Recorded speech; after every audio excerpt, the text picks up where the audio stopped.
Welcome to the Rim Break Rodeo. We hope this video helps. You start by isolating the hazard. Turn the main gas valve off and confirm the meter is steady.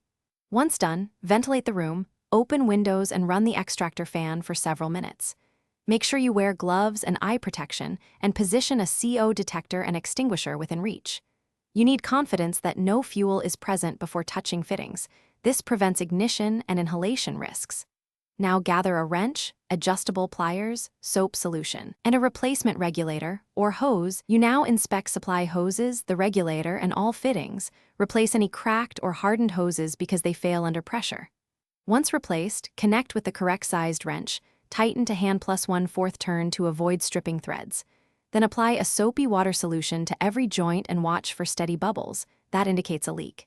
If bubbles appear, back off, reseat the connection, and retest. You must be methodical, slow pressure, stepwise tightening, and repeated leak testing until no bubbles form. You restore gas flow slowly and stand ready. Open the valve a fraction at a time and listen for hissing. Once you light the burner, make sure the flame is steady and blue. Yellow or lifting flame signals combustion or air mix issues. If ignition fails or the pilot won't stay lit, test or swap the thermocouple and ignition module.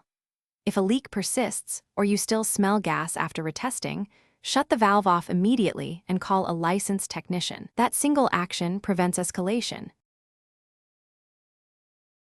Thanks for watching. Consider subscribing if we helped you.